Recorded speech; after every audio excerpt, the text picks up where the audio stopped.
సత్యవత people light TV ప్రేక్షకులందరికీ కూడా నమస్కారాంజలి. Heart touching memorable incidents ఈరోజు మీకు చెప్తాను. చాలా ఆసక్తికరంగా ఉంటుంది. ఎక్కడొక్కడ ఈ వీడియో స్కిప్ చేయకుండా చూడండి. మనసుని కదిలిస్తుంది ఈ సంఘటన. కొల్లమావిడాడ ఈ సంబంధించినటువంటి అనేక ఇన్సిడెంట్స్ మీకు చెప్తున్నాను. అదే నేనున్న ప్రాంతంలో జరిగిన ఇన్సిడెంట్స్ చెప్పాను. అయితే 41 సంవత్సరాల తర్వాత మిత్రులంతా కలిసినప్పుడు మాట్లాడుకున్న సందర్భంలో రియల్గా జరిగిన ఈ ఇన్సిడెంట్ నా మనసుని కదిలించేసింది. సో ఇది మీకు కూడా హృద్యంగా ఉంటుంది, మనసుని ఒకసారి పులకింప చేస్తుంది అని చెప్పేసి భావంతో నేను చెప్తున్నాను. మీ అభిప్రాయాలు ఏదైనా ఉంటే కామెంట్స్ రూపంలో మాకు తెలియచేయండి. ఈరోజు సత్యవత పీపుల్ లైవ్ టీవీ 60,000 సబ్స్క్రైబర్స్కి చాలా చేరువలో ఉంది. ఇది మీరు చూపించిన ఆదరణ వల్లే జరిగింది. మీరు బెల్ ఐకాన్ ప్రెస్ చేసి సబ్స్క్రైబ్ చేసుకున్న ఫలితం వల్ల ఇంతమంది సబ్స్క్రైబర్స్ మేము పొందగలిగాం. సబ్స్క్రైబ్ చేసుకోని వాళ్ళు కూడా ఈ వీడియో చూసిన తర్వాత సబ్స్క్రైబ్ చేసుకుంటే బాగుంటుంది, మనసుకు ఆహ్లాదకరంగా ఉంటుందని చెప్పి నమ్ముతూ ఇంకా సబ్జెక్ట్లోకి వచ్చేస్తాను. నేను చెప్పాను కదా, 1982 నుంచి 84 డిసెంబర్ వరకు కొల్లమావిడాడలో నాకున్న మిత్రుల్లో అత్యంత ప్రాణప్రదమైనటువంటి మిత్రుడు మరి శ్రీనివాసరావు, తాళపత్రి శ్రీనివాస అని చెప్పేసి. ఈయన గోల్డ్ స్మిత్, బంగారం అద్భుతమైన డిజైన్లో చేస్తుంటారు. పెద్దాళ్ళలో ఉంటున్నారు. సో పెద్దాళ్ళ కొల్లమావిడాడ పెద్ద దూరమేం కాదు కాబట్టి పెద్దాళ్ళ కొల్లమావిడాడ రెండు ఒకటే అని ఎప్పుడు కూడా ఫీల్ అవుతూ ఉంటారు. ఈయన మనసు ఎలా ఉంటుందంటే పవిత్రంగా, చాలా నిర్మలంగా, జనగా పల్లెటూళ్ళలో ఉండే మనసు ఎలా ఉంటే అలాగే ఉంటుంది. సరే, నేను చదువుకున్న తర్వాత ఇంటర్మీడియట్ వరకు చదివి ఈ బంగారం ఈ దీంట్లోకి వచ్చేసారు. గోల్డ్ స్మిత్గా పెళ్లి జరిగింది. భార్య అన్ను గారు. బేసిక్గా వీళ్ళిద్దరు ఏంటంటే కుక్కల్ని అమితంగా ప్రేమిస్తారు. సో జనరల్గా వీళ్ళు ఏంటంటే ఈ వీధి కుక్కలు, స్ట్రీట్ డాగ్స్ ఏవైతే ఉంటాయో పొద్దున కానీ సాయంత్రం కానీ ఏది వచ్చినా కూడా ఇంటి ముందు నిలబెడితే కాదనకుండా భోజనం పెట్టో లేకపోతే రొట్టెలు ఇచ్చో బిస్కెట్లు ఇచ్చో వాడికి ఏదో రకంగా ఇస్తే, అంటే వాళ్ళు ఎలా నమ్ముతారంటే పాతకాలంలో ఉండేటువంటి పాత జనరేషన్ వాళ్ళు, వాళ్ళ స్నేహితులు కావచ్చు, బంధువులు కావచ్చు, ఎవరైనా ఈ రూపంలో వచ్చి రుణం తెచ్చుకుంటున్నారా అన్న భావంతో జనగా పల్లెటూళ్ళలో ప్రతి వాటిని కూడా ఆదరిస్తారు. ఎందుకంటే అది కూడా జీవే, మనతో పాటే పుట్టేది, సమాజంలో బతుకుతుంది. ముఖ్యంగా ఈ డాగ్స్ ఎలా ఉంటాయంటే డాగ్స్కి ఈ హ్యూమన్ బీయింగ్స్కి ఒక ఫ్రెండ్లీ రిలేషన్షిప్ ఉంది. పల్లెటూళ్ళలో దీన్ని ఎక్కువగా అమలు పరుస్తారు. ఇంటి ముందు ఎవరు వచ్చినా కూడా మధ్యాహ్నం వేళ భోజనం పెట్టకుండా పంపించరు, ఏదో ఒకటి ఇస్తారు కనీసం. అలాంటి మనస్తత్వం పల్లెటూళ్ళలో ఉంది, ఇప్పటికీ కూడా ఉంది. సిటీస్లో కూడా ఉందనుకోండి, వాళ్ళనేమి మనం తక్కువ అంచనా వేరే, వాళ్ళు మానవతత్వం ఉన్న వాళ్ళు సిటీస్లో కూడా ఉన్నారు. అదే పల్లెటూరు గురించి చెప్పుకుంటున్నాం కాబట్టి ఈ విషయం చెప్పడం జరుగుతుంది. సరే, వీళ్ళకి అబ్బాయి ఉన్నాడు దుర్గాప్రసాద్. ఈ దుర్గాప్రసాద్ 7th స్టాండర్డ్ చదివేటువంటి సమయంలో ఈ స్ట్రీట్ డాగ్స్ ఉంటాయి కదా, ఈ స్ట్రీట్ డాగ్స్ ఉన్నప్పుడు ఒక కుక్క ఏం చేసిందంటే అప్పుడే పిల్లల్ని పెట్టడం జరిగింది. దాదాపు 6 కుక్కలు. అవి ఇంకా చాలా పసికోనులు, అసలు కళ్ళు కూడా తెరనటువంటి పరిస్థితి. 3 రోజులు అయ్యి అప్పటికి పుట్టింది. కాకపోతే ఈ మున్సిపాలిటీ వ్యాన్స్ ఉంటాయి కదా, ఈ స్ట్రీట్ డాగ్స్ని పట్టుకునేటువంటి వ్యాన్స్ ఏం చేసిందంటే ఈ తల్లి కుక్కని తీసుకుని వెళ్ళిపోయింది. దాంతో ఆ పిల్లలు అసలు వాడికి పాలు తాగేటువంటి వయసు, తల్లి లేదు, ఎలా బతకాలో తెలియదు, బయటకు వెళ్ళలేవు. ఇలాంటి పరిస్థితి వచ్చేప్పటికి తాళపత్రి శ్రీనివాస వాళ్ళ అబ్బాయి దుర్గాప్రసాద్ ఈ పిల్లల్ని ఎక్కువగా అభిమానిస్తారు కాబట్టి కుక్క పిల్లల్ని ఇంటికి వచ్చి మారం చేయడం మొదలుపెట్టాడు. ఇలా వాళ్ళ అమ్మని పట్టుకుపోయారు, వాడికి పాలు పెట్టడానికి లేదనేప్పటికీ జల్లగా ఎవరైనా మనసునే కదిలిపోతుంది. చిన్న పసికోనులో కుక్క పిల్లలు చాలా ముద్దుగా ఉంటాయి, మీకు తెలియదేముంది.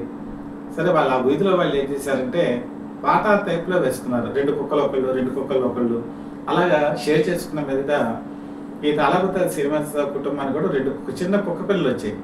సరే, వాళ్ళ దేవుడిచ్చిన ప్రసాదంగానే భావించారు. వాటికి మామూలుగా ఇప్పుడు పాల పీకలు పెట్టి మనం పాల సీసాలు ఎలాగ పిల్లలకి పెడతామో ఆ విధంగానే కుక్కలు కూడా ఈ 2 కుక్క పిల్లలకి వాళ్ళు పాలిచ్చి పోషించడం మొదలుపెట్టారు. వాటికి కూడా ఒక అనుబంధం ఉంటుంది కదా, తల్లితో పాటు పడుకుందాం ఉన్నప్పుడు పెద్ద కుక్క పిల్ల బొమ్మను ఒకటి కొని తీసుకొచ్చారు. తీసుకొచ్చి వాటి పక్కన పడుకోబెడితే నిజంగా తల్లే ఉందేమో అని భ్రమించి ఆ కుక్క పిల్లలు కూడా ఆ కుక్క ఉన్న బొమ్మతో ఆడుకోవడం మొదలుపెట్టాయి. ఇలా వాళ్ళ జీవనం సాగింది, పెద్దవయ్యాయి. అంటే జనగా ఎలా ఉంటుందంటే స్ట్రీట్ డాగ్స్ ఇక్కడ భోజనం చేసేస్తాయి, ఇక్కడ తినేస్తాయి. అవి ఏం చేస్తాయంటే స్ట్రీట్ అంతా తిరిగి వస్తూ ఉంటాయి. దనగా వాడుకున్న నేచరే అంతా. ఇంట్లో బాగా మాలిమి చేసి ఇంట్లో ఉంచుకుంటే వేరు, కానీ బయటకు వదిలేస్తే మాత్రం అది ఎక్కడికి వెళ్ళి తిరిగినా కూడా మళ్ళీ భోజనం టైంకి వచ్చేస్తాయి. ఇలా వెళ్తున్నప్పుడు ఈ పెద్ద ఈ స్ట్రీట్లో ఉన్న వాళ్ళకి ఒక అభిప్రాయం ఏర్పడింది ఏంటంటే, వీరింట్లో పెరుగుతున్నాయి కాబట్టి వీళ్ళ కుక్కలు, వీళ్ళ పెంపుడు కుక్కలు ఇలా బయటకు వచ్చేసి ఇళ్ళ ముందు ఇలాగా అవి రకరకాలుగా న్యూసెన్స్ చేస్తున్నాయనే ఫీలింగ్ వచ్చి గొడవకు దిగారు. మీ కుక్క పిల్లని మా ఇంటి మీద వదిలేస్తున్నారు, అవి న్యూసెన్స్ చేస్తున్నాయని చెప్పేసి కంప్లైంట్ ఇవ్వడంతో రాను రాని హెడేక్ పెరిగిపోయి ఎందుకు వీటిని మనం అసలు పెంచగలమా, మనకి ఇది సరిపోతుందా అని బంగారం వ్యాపారం ఈ బంగారు నగలు డిజైన్లే చేయాలా, లేకపోతే కుక్క పిల్లల్ని మనం ఇలా బయటకు వెళ్ళకుండా చూడగలమా అనే భావన వచ్చినప్పుడు ఈ తాళపత్రి శ్రీనివాసరావు అరుణ్ గారు ఇద్దరు మనసులో కూడా ఒక అభిప్రాయం వచ్చింది. మనం వీటిని పెద్ద చూడలేమేమో, వీటికి న్యాయం చేయలేమేమో, అలాగనే వీటిని తీసుకెళ్ళి అక్కడ వదిలేయలేము, ఎందుకంటే ఆ మనస్తత్వం వాళ్ళది అది కాదు.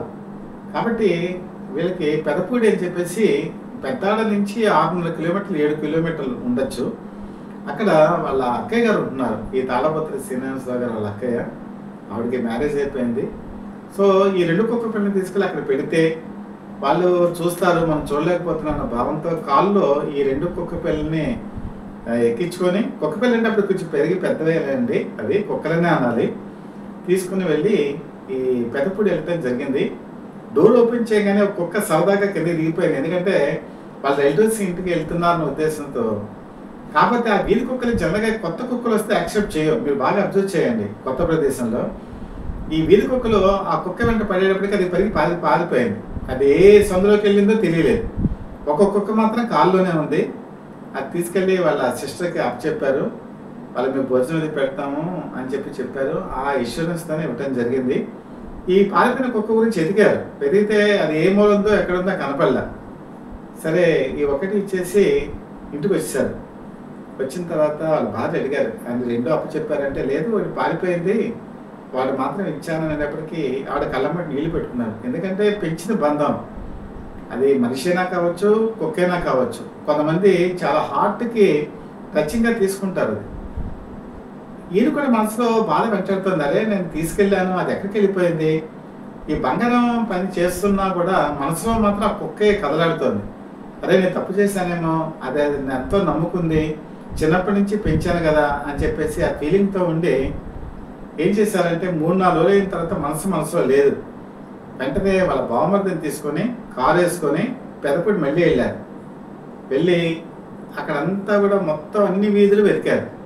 వెతికితే ఎక్కడా కుక్క కనిపించకపోతే మళ్ళీ పెద్దాడు వచ్చి మళ్ళీ విషాద వదనం, ఏంటి నా వల్ల తప్పు జరిగిందా, నేను పెంచింది ఇలా పారిపోయింది ఏంటి, ఎక్కడుంది, అసలు బతుకుందా లేదా అని చెప్పేసి అప్పటికీ కూడా మనసులో బాధ పోక ఈ శ్రీనివాసరావు గారు వాళ్ళ అన్నయ్య గారు అబ్బాయిని ప్రత్యేకంగా ఈ పని మీద పురమాయించి, ఈ గోల్డ్ స్మిత్ అనేటప్పటికీ జనంగా పని వాళ్ళు కూడా పనిచేస్తుంటారు, వాళ్ళని కూడా ఒక అతన్నిచ్చి ఈ వెతకడం ప్రారంభించారు.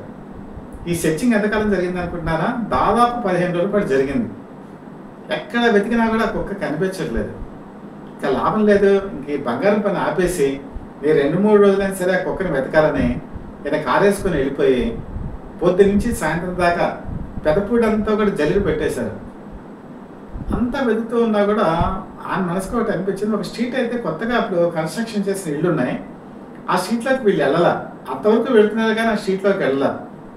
సరే ఆ స్ట్రీట్ వెళ్ళలేదు కదా అని శ్రీనివాసరావు గారికి తెలిసి ఆ స్ట్రీట్కి వెళ్ళి మొత్తం వెతకడం ప్రారంభించారు.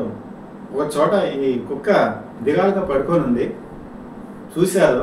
ఆ కుక్క కూడా చూసింది, ఒక్కసారి ఏడవటం ప్రారంభించింది. చుట్టుపక్కల వాళ్ళందరూ ఆశ్చర్యపోయారు, ఏంటి ఈ కుక్క ఇలా ఏడుస్తుంది అని చెప్పేసి అది పరిగెత్తుకుంటూ వచ్చి కాళ్ళ మీద పడి కాళ్ళను నాకటం ప్రారంభించింది. చుట్టుపక్కల వాళ్ళు వచ్చి చెప్పారు, మేము భోజనం పెడుతున్నామండి, సరిగ్గా తినట్లేదు, ఇది ఎవరో పెంచారు అని మేము కూడా గ్రహించాము, మేము ఎంత పెట్టినా ఎంతో కొంత ఏదో తినాలని పెడితే తింటుందే తప్ప ఈరోజు ఇలా ఏడవటం చూస్తుంటే మాకే చాలా ఆశ్చర్యంగా ఉందని చెప్పారు. ఆయన మనసు కూడా హృదయం కదిలిపోయింది. దాన్ని తీసుకొని అప్పుడు కాల్లో స్కూటర్ మీద వెళ్ళారు. స్కూటర్ మీద ఎక్కించుకొని పెద్దపూడి తీసుకొచ్చి పెద్దపూడిలో వదిలేశారు వాళ్ళ సిస్టర్ దగ్గర. వదిలేసి అప్పుడు ఆ 2 కుక్కలు ఏదైతే వదిలారో వాళ్ళ సేఫెస్ట్ ప్లేస్కి వచ్చేసాయి. సేఫెస్ట్ ప్లేస్లో వాళ్ళ అక్కయ్య దగ్గర ఉంటుంది అవి అని చెప్పేసి వాళ్ళ బావగారు చమత్కరించారు కూడా. ఎవరైనా అక్కయ్యకి ఏదైనా ఆస్తి అది ఇస్తారు, ఏంటి మీరు కుక్కలు ఇస్తున్నారంటే వీళ్ళు భోజనం పెట్టలేకపోతున్నారని సరదాగా జోక్ కూడా చేశారట. ఇచ్చేసి ఇంటికి వచ్చేసిన తర్వాత ఈయన మనసు కాస్త కుదిరిపడింది. భార్య అన్నగారికి కూడా చెప్పడం జరిగింది, ఇలాగ రెండు కూడా ఒకే చోట చేర్చాను, నా మనసు కూడా ప్రశాంతంగా ఉంది అని చెప్పేసి. దాంతో ఆవిడ కూడా చాలా హ్యాపీగా ఫీల్ అయ్యారు. వాళ్ళ అబ్బాయి కూడా ఇప్పుడు ఫోటోగ్రాఫర్గా వీడియోగ్రాఫర్గా పనిచేస్తున్నారు. ఈ పెళ్ళిళ్ళు వాటన్నిటి కూడా చాలా చక్కగా షూట్ చేస్తారు, మంచి కెమెరామెన్. ఒక ఇన్స్టిట్యూట్లో కూడా ట్రైనింగ్ ఇవ్వడం జరిగింది. అయితే ఇక్కడ మలుపు ఏంటంటే, ఒకరోజు ఈ వదిలేసినటువంటి ఈ వాళ్ళ సిస్టర్ దగ్గర వదిలేసి వర్క్ చేసుకున్న టైంలో మధ్యాహ్నం పూట ఏదైతే ఈ కుక్క అంటే ఈ స్ట్రీట్ వెంట పారిపోయి మళ్ళీ తీసుకొచ్చి ఇచ్చారు కదా, ఆ కుక్క దాని వెనకాల ఒక 3 కుక్కలు, వస్తాదు లాంటి కుక్కలు ఉన్నాయి. అవి ఫాలో అవుతూ పెద్దపూడి నుంచి పెద్దాడికి వచ్చేసాయి. 600 కిలోమీటర్ ఎలాగొచ్చాయి ఏంటి ఎవరికీ తెలియదు. వచ్చేసి కరెక్ట్గా భోజన టైం అయ్యేటప్పటికి ఈ కుక్క వాళ్ళ ఇంట్లో ఉంది. వాళ్ళ దగ్గరికి వచ్చి ఆప్యాయంగా, తెలుసు కదా బాగా అనుబంధం పెనవేసుకుపోయింది కాబట్టి, వాళ్ళ కాళ్ళ మీద నుంచి వాళ్ళ మీద త్వరలో అక్కడ కూర్చోవటం, వాళ్ళ భుజాల మీదకి ఎక్కడం, ఇవన్నీ కూడా చేయడం ప్రారంభించింది. దాంతో వాళ్ళు కూడా ఆశ్చర్యపడేది ఎలా వచ్చింది అని చెప్పి. వెనకాలేమో 3 కుక్కలు, అవి ఊరు కుక్కలే, ఇది స్ట్రీట్ డాగ్స్. అవి ఎస్కార్ట్ కింద వచ్చాయి. ఎస్కార్ట్గా వచ్చింది. సరే వీటికి భోజనం పెడదామని చెప్పి అనుకున్న టైంలో అది వెనక్కి తిరిగి వెళ్ళిపోయాయి. ఈ ఒక్కడే మాత్రం ఉండిపోయింది. అయితే శ్రీనివాసరావు గారు నాకు అనుభవం చెప్పినప్పుడు ఫోన్లో ఆయన ఒక మాట చెప్పారు. ఏంటంటే ఇక్కడ విషయం, అసలు కుక్కలకు కూడా ఏదైనా భాష ఉంటుందా? ఎందుకంటే ఆ 3 కుక్కలు పెద్దపూడికి సంబంధించినవి, స్ట్రీట్ డాగ్స్. ఈ కుక్క ఆ కుక్కలతో ఏమైనా బాధ చెప్పుకుందా? ఆ 3 రావటం ఏంటి? అంత దూరం 600 కిలోమీటర్లు 7 కిలోమీటర్లు నడిచి ఎస్కార్ట్గా వచ్చి కనీసం అక్కడ భోజనం కూడా చేయకుండా వెనక్కి తిరిగి వెళ్ళిపోయాయి. అంటే గమ్యానికి అవి తీసుకొచ్చాయా? అసలు కుక్కలు మాట్లాడుకున్నాయా? వాటికి ఆ సంకేతాలు ఉంటాయా? ఇవి ఆయనకు అర్థం కాలేదు. చెప్పిన తర్వాత నాకు కూడా అర్థం కాలేదు. నిజమే, వాళ్ళు కూడా ఒక మనసు ఉంటుందా? ఆ మనసు దాని గమ్యస్థానం చేర్చడానికి ఆ 3 తోడుగా వచ్చాయా? వదిలేసి ఏమి ఆశించకుండా, కనీసం తిండి కూడా ఆశించకుండా వెనక్కి వెళ్ళిపోయి చూసారా స్ట్రీట్ డాగ్స్? అది నిజమైనటువంటి గొప్పతనం. అసలు ఈ ఇన్సిడెంట్ రియల్గా జరిగిందండి. దాదాపుగా అది 1998 నుంచి ఈ ఇన్సిడెంట్ జరిగినటువంటి ప్రాంతం 2000 సంవత్సరం మధ్యలో. దానికి సంబంధించిన ఫొటోస్ కూడా నేను మీకు పెట్టబోతున్నాను. అయితే ఇక్కడ విషయం ఏంటంటే, మనుషులు ఈ మధ్య అనుబంధాలు తగ్గిపోతున్నాయి సమాజంలో. కుటుంబంలో అంటే ఆప్యాయతలు లేవు. ఏ మనిషి ఎక్కడ తప్పిపోయినా కూడా తోటి మనిషి అనేవాడు రెస్పాండ్ అవుతాడు. కానీ ఒక కుక్కలు కూడా ఎక్కడో పుట్టి ఎక్కడో పెరిగి వాళ్ళకి అసలు ఎక్కడ సంబంధం లేనటువంటి విషయం, తోటి కుక్క బాధపడుతూ ఉంటే అలా దారి చూపించి వచ్చింది చూసారా, అది మాత్రం నిజంగా మనసుని కదిలించేటువంటి సంఘటన. ఇది నిజంగా మనకి ఒక మంచి లెసన్ అనుకోవాలి, మంచి ఒక పాఠం అనుకోవాలి. నిజంగా ఇలాంటి సంఘటనలు మాకు ఒక దిక్సూచి అనుకోవాలి. ఇలాంటివన్నీ కూడా హృదయాన్ని కదిలించేటువంటి ఇన్సిడెంట్స్గా భావించి ఇది మీ ముందు ఉంచేటువంటి ప్రయత్నం చేస్తున్నాను. మీకు కనుక నచ్చినట్లయితే తప్పకుండా దీని మీద మీరు మీ అభిప్రాయం తెలియచేయండి. అంటే మానవత్వం కుక్కలో కూడా ఇంత ఉంటుంది అని చెప్పేసి మనకి తెలిసినటువంటి సంఘటన మీ అందరికీ కూడా నచ్చుతుందని నేను భావిస్తూ, ఇలాంటి సంఘటనలు భవిష్యత్తులో మీకు మరిన్ని నేను తెలియజేస్తానని చెప్పి సాగరంగా తెలియజేస్తూ, మీ మిత్రుడు శ్రేయోభిలాషి DVSS కృష్ణప్రసాద్.